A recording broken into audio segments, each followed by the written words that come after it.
오늘부터 우리가 함께 통독하게 되실 고린도전서는 총 16장으로 구성되어 있습니다. 바울이 3년간 에베소에 있을 때 고린도 교회에서 목회를 하고 있던 아볼로가 바울을 찾아옵니다. 그가 전한 소식은 고린도 교회에 많은 문제가 있다는 것이었습니다. 도저히 혼자서는 교회 문제를 해결할 수 없었던 아볼로가 에베소에 있는 바울에게 찾아와서 고린도 교회의 문제들을 이야기한 것입니다. 당시 고린도 교회에는 다양한 문제들이 발생했습니다. 파벌, 분쟁, 폐륜, 소송, 결혼, 우상, 여자의 수건이나 성찬, 은사 문제 등등 이렇게 고린도 교회에서 일어나는 여러 가지 문제를 바로잡기 위해 쓴 편지입니다. 특별히 오늘 우리가 함께 통독하게 되실 고린도전서 1장에서 4장의 내용은 이러합니다. 바울이 2차 전도 여행 중에 고린도에 1년 6개월 정도 머물면서 복음을 전하여 고린도 교회를 세웠습니다. 이후 바울이 떠나고 아볼로가 고린도 교회에 목회를 하게 되었는데 아볼로는 인물도 출중하고 언변도 좋았던 것 같습니다. 그런 아볼로를 유난히 좋아하는 사람들이 생겨 무리를 이루었습니다. 그러자 다른 무리들이 비록 바울이 아볼로에 비해 언변은 변변치 않지만 처음 복음을 전해준 바울을 따르자며 또 다른 모임을 만들었습니다. 곧이어 또 다른 무리들이 예수님의 제자인 베드로를 따르는 분파를 만들었고 이곳에도 저곳에도 들지 않은 이들이 모여서 그리스도를 따르는 사람들이라는 이름으로 분파를 만들었습니다. 이렇게 이런저런 분파가 형성되자 성도들 간의 공감대가 상실되고 교회가 분열되는 양상을 띠게 된 것입니다. 이 소식을 들은 바울은 고린도 교인들에게 편지를 써보내며 복음의 능력 안에서 하나가 되라고 권면합니다. 어떤 이들은 바울을 따른다고 하며 또 어떤 이들은 아볼로를 따른다고 하여 서로 갈등을 빚고 있는 사실에 대해 책망하면서 사람의 지혜가 아닌 하나님의 지혜를 인정할 때 서로의 작은 차이는 그 안에서 사라지게 된다고 강조합니다. 그리고 서로를 인정하지 못하고 분열하는 고린도 교인들에게 하나님의 지혜와 능력을 이야기합니다. 하나님의 능력만이 그들을 하나님의 자녀로 만들 수 있고 그들을 하나 되게 할 수 있기 때문입니다. 바울이 고린도 땅에 복음의 씨를 뿌렸고 아볼로가 그 밭에 물을 주었습니다. 그러나 바울은 오직 자라나게 하시는 분은 하나님뿐이라고 증거합니다. 이러한 내용들을 기억하셔서 통독에 도움이 되시기를 바랍니다. 고린도전서 1장. 하나님의 뜻으로 그리스도 예수의 사도로 부르심을 받은 나 바울과 형제 소스데네가 고린도에 있는 하나님의 교회에 이 편지를 씁니다. 그리스도 예수 안에서 거룩하여지고 성도로 부르심을 받은 여러분에게 문안드립니다. 또 각처에서 우리 주 예수 그리스도의 이름을 부르는 모든 이들에게도 아울러 문안드립니다. 예수 그리스도는 이 사람들의 주님이시며 우리의 주님이십니다. 하나님 우리 아버지와 주 예수 그리스도께서 내려주시는 은혜와 평화가 여러분에게 있기를 빕니다. 나는 여러분이 그리스도 예수 안에서 받은 하나님의 은혜를 생각하고 여러분의 일로 언제나 하나님께 감사를 드립니다. 여러분은 그리스도 안에서 모든 면에 풍족하게 되었습니다. 곧 온갖 언변과 온갖 지식이 늘었습니다. 그리스도에 관한 증언이 여러분 가운데서 이렇게도 튼튼하게 자리 잡았습니다. 그리하여 여러분은 어떠한 은사에도 부족한 것이 없으며 우리 주 예수 그리스도의 나타나심을 기다리고 있습니다. 우리 주 예수 그리스도께서 나타나실 날에 여러분이 흠잡을 데 없는 사람으로 설 수 있도록 주님께서 여러분을 끝까지 튼튼히 세워주실 것입니다. 하나님은 신실하신 분이십니다. 하나님께서는 여러분을 부르셔서 그 아들 우리 주 예수 그리스도와 친교를 가지게 하여 주셨습니다. 그런데 형제자매 여러분, 나는 우리 주 예수 그리스도의 이름으로 여러분에게 권면합니다. 여러분은 모두 같은 말을 하며 여러분 가운데 분열이 없도록 하며 같은 마음과 같은 생각으로 뭉치십시오. 나의 형제자매 여러분, 글로에의 집 사람들이 여러분의 소식을 전해주어서 나는 여러분 가운데 분쟁이 있다는 것을 알게 되었습니다. 다름이 아니라 여러분은 저마다 말하기를 나는 바울 편이다. 나는 아볼로 편이다. 나는 게바 편이다. 나는 그리스도 편이다 한다고 합니다. 그리스도께서 갈라지셨습니까? 바울이 여러분을 위하여 십자가에 달리기라도 했습니까? 또는 여러분이 바울의 이름으로 세례를 받았습니까? 내가 여러분 가운데에서 그리스보와 가이오 밖에는 아무에게도 세례를 준 일이 없음을 하나님께 감사드립니다. 그러므로 아무도 나의 이름으로 세례를 받았다고 말하지 못할 것입니다. 내가 스데바나 가족에게도 세례를 주었습니다마는 그 밖에는 다른 누구에게 세례를 주었는지 나는 모릅니다. 그리스도께서는 세례를 주라고 나를 보내신 것이 아니라 복음을 전하라고 보내셨습니다. 복음을 전하되 말의 지혜로 하지 않게 하셨습니다. 그것은 그리스도의 십자가가 헛되이 되지 않게 하시려는 것입니다. 십자가의 말씀이 멸망할 자들에게는 어리석은 것이지만 구원을 받는 사람인 우리에게는 하나님의 능력입니다. 성경에 기록하기를 내가 지혜로운 자들의 지혜를 멸하고 총명한 자들의 총명을 패할 것이다 하였습니다. 현자가 어디에 있습니까? 학자가 어디에 있습니까? 이 세상의 변론가가 어디에 있습니까? 하나님께서는 이 세상의 지혜를 어리석게 하신 것이 아닙니까? 이 세상은 그 지혜로 하나님을 알지 못하였습니다. 하나님의 지혜가 그렇게 되도록 한 것입니다. 하나님께서는 어리석게 들리는 설교를 통하여 믿는 사람들을 구원하시기를 기뻐하신 것입니다. 유대 사람은 기적을 요구하고 그리스 사람은 지혜를 찾으나 우리는 십자가에 달리신 그리스도를 전합니다. 그리스도가 십자가에 달리셨다는 것은 유대 사람에게는 거리낌이고 이방 사람에게는 어리석은 일입니다. 그러나 부르심을 받은 사람에게는 유대 사람에게나 그리스 사람에게나 이 그리스도는 하나님의 능력이요 하나님의 지혜입니다. 하나님의 어리석음이 사람의 지혜보다 더 지혜롭고 하나님의 약함이 사람의 강함보다 더 강합니다. 형제자매 여러분, 여러분이 부르심을 받을 때에 그 처지가 어떠하였는지 생각하여 보십시오. 육신의 기준으로 보아서 지혜 있는 사람이 많지 않고 권력 있는 사람이 많지 않고 가문이 훌륭한 사람이 많지 않았습니다. 그런데 하나님께서는 지혜 있는 자들을 부끄럽게 하시려고 세상의 어리석은 것들을 택하셨으며 강한 것들을 부끄럽게 하시려고 세상의 약한 것들을 택하셨습니다. 하나님께서는 세상에서 비천한 것들과 멸시받는 것들을 택하셨으니 곧 잘났다고 하는 것들을 없애시려고 아무것도 아닌 것들을 택하셨습니다. 이리하여 아무도 하나님 앞에서는 자랑하지 못하게 하시려는 것입니다. 그러나 여러분은 하나님의 자녀로서 그리스도 예수 안에 있습니다. 그는 우리에게 하나님으로부터 오는 지혜가 되시며 의와 거룩함과 구원이 되셨습니다. 그것은 성경에 기록되어 있는 바 누구든지 자랑하려거든 주님을 자랑하라 한 대로 되게 하시려는 것입니다. 고린도전서 2장. 형제자매 여러분, 내가 여러분에게로 가서 하나님의 비밀을 전할 때에 훌륭한 말이나 지혜로 하지 않았습니다. 나는 여러분 가운데서 예수 그리스도 곧 십자가에 달리신 그분 밖에는 아무것도 알지 않기로 작정하였습니다. 내가 여러분과 함께 있을 때에 나는 약하였으며 두려워하였으며 무척 떨었습니다.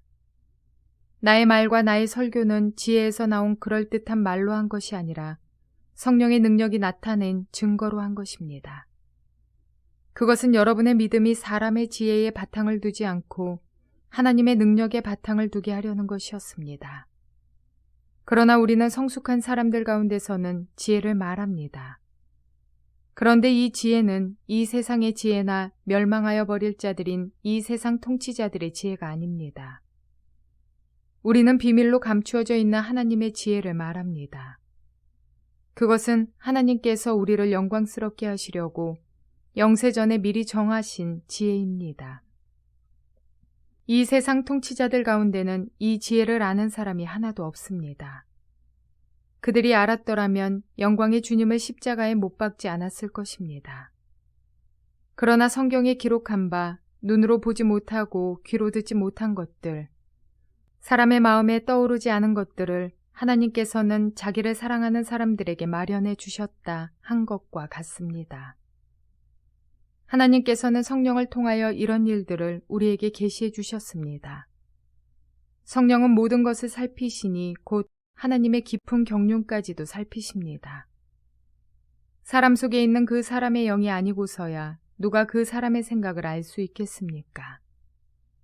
이와 같이 하나님의 영이 아니고서는 아무도 하나님의 생각을 깨닫지 못합니다. 우리는 세상의 영을 받은 것이 아니라 하나님께서 오신 영을 받았습니다. 그것은 하나님께서 우리에게 은혜로 주신 선물들을 우리로 하여금 깨달아 알게 하시려는 것입니다. 우리가 이 선물들을 말하되 사람의 지혜에서 배운 말로 하지 아니하고 성령께서 가르쳐 주시는 말로 합니다. 다시 말하면 신령한 것을 가지고 신령한 것을 설명하는 것입니다. 그러나 자연에 속한 사람은 하나님의 영에 속한 일들을 받아들이지 아니합니다. 그런 사람에게는 이런 일들이 어리석은 일이며 그는 이런 일들을 이해할 수 없습니다. 이런 일들은 영적으로만 분별되기 때문입니다. 신령한 사람은 모든 것을 판단하나 자기는 아무에게서도 판단을 받지 않습니다. 누가 주님의 마음을 알았습니까? 누가 그분을 가르치겠습니까? 그러나 우리는 그리스도의 마음을 가지고 있습니다. 고린도전서 3장. 형제자매 여러분, 나는 여러분에게 영에 속한 사람에게 하듯이 말할 수 없고 육에 속한 사람, 곧 그리스도 안에서 어린아이 같은 사람에게 말하듯이 하였습니다. 나는 여러분에게 젖을 먹였을 뿐 단단한 음식을 먹이지 않았습니다. 그때에는 여러분이 단단한 음식을 감당할 수 없었습니다. 사실 지금도 여러분은 그것을 감당할 수 없습니다. 여러분은 아직도 육에 속한 사람들입니다. 여러분 가운데서 시기와 싸움이 있으니 여러분은 육에 속한 사람이고 인간의 방식대로 살고 있는 것이 아닙니까?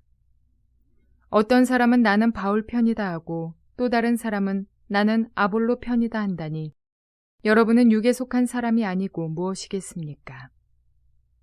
그렇다면 아볼로는 무엇이고 바울은 무엇입니까? 아볼로와 나는 여러분을 믿게 한 일꾼들이며 주님께서 우리에게 각각 맡겨주신 대로 일하였을 뿐입니다. 나는 심고 아볼로는 물을 주었습니다. 그러나 하나님께서 자라게 하셨습니다. 그러므로 심는 사람이나 물 주는 사람은 아무것도 아니요 자라게 하시는 분은 하나님이십니다. 심는 사람과 물 주는 사람은 하나이며 그들은 각각 수고한 만큼 자기의 삭을 받을 것입니다. 우리는 하나님의 동역자요 여러분은 하나님의 밭이며 하나님의 건물입니다. 나는 하나님께서 나에게 주신 은혜를 따라 지혜로운 건축가와 같이 기초를 놓았습니다. 그런데 다른 사람이 그 위에다가 집을 짓습니다. 그러나 어떻게 집을 지을지 각각 신중히 생각해야 합니다. 아무도 이미 놓은 기초이신 예수 그리스도밖에 또 다른 기초를 놓을 수 없습니다. 누가 이 기초 위에 금이나 은이나 보석이나 나무나 풀이나 짚으로 집을 지으면 그에 따라 각 사람의 업적이 드러날 것입니다. 그날이 그것을 환히 보여줄 것입니다. 그것은 불에 드러날 것이기 때문입니다. 불이 각 사람의 업적이 어떤 것인가를 검증하여 줄 것입니다. 어떤 사람이 만든 작품이 그대로 남으면 그는 상을 받을 것이요 어떤 사람의 작품이 타버리면 그는 손해를 볼 것입니다. 그러나 그 사람은 구원을 받을 것이지만 불 속에 헤치고 나오듯 할 것입니다. 여러분은 하나님의 성전이며 하나님의 성령이 여러분 안에 거하신다는 것을 알지 못합니까? 누구든지 하나님의 성전을 파괴하면 하나님께서도 그 사람을 멸하실 것입니다. 하나님의 성전은 거룩합니다. 여러분은 하나님의 성전입니다. 아무도 자기를 속이지 말아야 합니다. 여러분 가운데서 누구든지 이 세상에서 지혜 있는 사람이라고 스스로 생각하거든 정말로 지혜 있는 사람이 되기 위하여 어리석은 사람이 되어야 합니다. 이 세상의 지혜는 하나님이 보시기에 어리석은 것입니다. 성경에 기록하기를 하나님께서는 지혜로운 자들을 자기 꾀에 빠지게 하신다 하였습니다. 또 기록하기를 주님께서 지혜로운 자들의 생각을 헛된 것으로 아신다 하였습니다. 그러므로 아무도 사람을 자랑하지 말아야 합니다. 모든 것이 다 여러분의 것입니다. 바울이나 아볼로나 게바나 세상이나 삶이나 죽음이나 현재 것이나 장래 것이나 모든 것이 다 여러분의 것입니다. 그리고 여러분은 그리스도의 것이요 그리스도는 하나님의 것입니다. 고린도전서 4장. 사람은 이와 같이 우리를 그리스도의 일꾼이요 하나님의 비밀을 맡은 관리인으로 보아야 합니다. 이런 경우에 관리인에게 요구하는 것은 신실성입니다. 내가 여러분에게서 심판을 받든지 세상 법정에서 심판을 받든지 나에게는 조금도 문제가 되지 않습니다. 그뿐만 아니라 나도 나 자신을 심판하지 않습니다. 나는 양심에 거리끼는 것이 없습니다. 그러나 이런 일로 내가 의롭게 된 것은 아닙니다. 나를 심판하시는 분은 주님이십니다. 그러므로 여러분은 주님께서 오실 때까지는 아무것도 미리 심판하지 마십시오. 주님께서는 어둠 속에 감추인 것들을 환히 나타내시며 마음속의 생각을 드러내실 것입니다. 그때의 사람마다 하나님으로부터 칭찬을 받을 것입니다. 형제자매 여러분, 나는 여러분을 위하여 이 모든 일을 나와 아볼로에게 적용하여 설명하였습니다. 그것은 기록된 말씀의 범위를 벗어나지 말라는 격언의 뜻을 여러분이 우리에게서 배워서 어느 한편을 편들어 다른 편을 얕보면서 뽐내지 않도록 하려는 것입니다. 누가 그대를 별다르게 보아줍니까? 그대가 가지고 있는 것 가운데서 받아서 가지지 않은 것이 무엇이 있습니까? 모두가 받은 것이라면 왜 받지 않은 것처럼 자랑합니까? 여러분은 벌써 배가 불렀습니다. 벌써 부자가 되었습니다. 우리를 제쳐놓고 왕이나 된 듯이 행세하였습니다. 여러분이 진정 왕처럼 되었으면 좋겠습니다. 그렇게 하여 우리도 여러분과 함께 왕노릇하게 되면 좋겠습니다. 내가 생각하기에 하나님께서는 사도들인 우리를 마치 사형수처럼 세상에서 가장 보잘것없는 사람들로 내놓으셨습니다. 우리는 세계와 천사들과 사람들에게 구경거리가 된 것입니다. 우리는 그리스도 때문에 어리석은 사람이 되었지만 여러분은 그리스도 안에서 지혜 있는 사람이 되었습니다. 우리는 약하나 여러분은 강합니다. 여러분은 영광을 누리고 있으나 우리는 천대를 받고 있습니다. 우리는 바로 이 시각까지도 줄이고 목마르고 헐벗고 얻어맞고 정처 없이 떠돌아다닙니다. 우리는 우리 손으로 일을 하면서 고된 노동을 합니다. 우리는 욕을 먹으면 도리어 축복하여 주고 박해를 받으면 참고 비방을 받으면 좋은 말로 응답합니다. 우리는 이 세상의 쓰레기처럼 되고 이제까지 만물의 찌꺼기처럼 되었습니다. 내가 이런 말을 쓰는 것은 여러분을 부끄럽게 하려는 것이 아니라 나의 사랑하는 자녀들 같이 훈계하려는 것입니다. 그리스도 안에서 여러분에게는 1만 명의 스승이 있을지 몰라도 아버지는 여럿이 있을 수 없습니다. 그리스도 예수 안에서 복음으로 내가 여러분을 낳았습니다. 그러므로 나는 여러분에게 권합니다.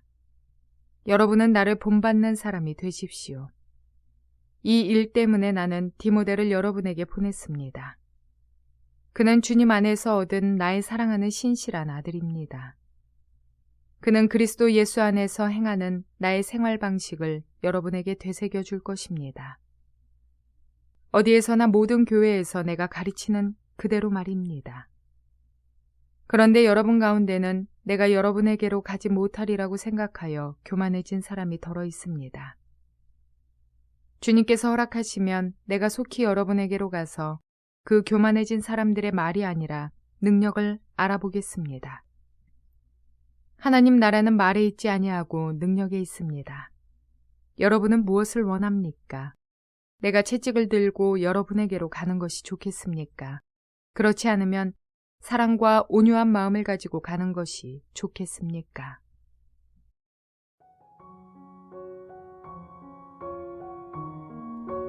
신앙생활 전반에 걸쳐 우리에게 각자 영향력을 주는 사람들이 있습니다. 어떤 이는 목회자가, 또는 다른 이들은 부모님이, 또 다른 이는 가까운 지인들일 수도, 그리고 교회에서 만난 신앙의 선배일 수도 있습니다. 우리는 그런 사람들을 우리의 신앙의 멘토로 삼고 살아갑니다. 그러나 우리가 주의해야 할 것은 신앙의 멘토 역시 하나님께 쓰임받는 직분과 은사가 서로 다른 믿음의 선배일 뿐입니다. 우리가 그분들의 충고와 권면을 귀담아 듣고 존중해야 하는 것은 지당하지만 믿음의 대상은 결코 아닙니다. 우리가 온전히 믿고 따라야 하는 대상은 오직 하나님 한 분뿐임을 기억하셔야 합니다. 때론 하나님보다 멘토를 더 경외하는 사람처럼 멘토의 말 한마디가 하나님의 말씀인 양 무조건적인 순종의 태도를 보일 때 우리의 신앙을 되돌아보아야 합니다. 섬김과 경외, 참고와 순종의 경계선에서 어느새 하나님의 말씀과 분별할 줄 모르고 하나님께 기도로 묻지 않으며 우선이 되어 있을 때가 있습니다. 뿐만 아니라 누군가의 멘토가 되어 있을 때에도 마찬가지입니다. 하나님의 말씀과 뜻을 점검하지 않고 자신의 생각과 뜻을 주입시키며 멘토링을 하거나 나를 추종하는 파당이 생겨나면 스몰스몰 올라오는 교만함을 체감하기도 전에 이미 우월감과 교만함에 빠져들어 주님의 마음을 잃어버리는 불쌍한 처지에 빠지기도 합니다. 오늘 고린도 교회 안에서 바울과 아볼로, 베드로와 그리스도 이렇게 각각 따르는 분파가 일어나 교회 공동체를 분열시키고 있는 것을 볼 때 바울과 아볼로는 문제를 함께 나누며 고민하고 분별하여 가르칩니다. 씨를 뿌리고 곡식을 가꾸는 수고는 농부의 몫이지만 곡식이 자라고 열매 맺게 하시는 분은 하나님이심을 말합니다. 바울이 고린도 땅에 복음의 씨를 뿌렸고 아볼로가 그 밭에 물을 주었으나 오직 자라게 하시는 분은 하나님이심을 명확하게 가르치고 있는 것입니다. 아볼로나 바울이나 오직 하나님 안에서 수고한 것이므로 그들 안에서 높고 낮음은 없으며 오직 하나님만이 높임을 받으셔야 합니다. 우리의 신앙생활이, 우리의 신앙 공동체가 사람이 아니라 하나님 한 분만 높임 받으시도록 늘 깨어 분별하며 교회의 분열이 아닌 연합케 하는 저와 여러분 모두가 되시기를 주님의 이름으로 축원을 드립니다.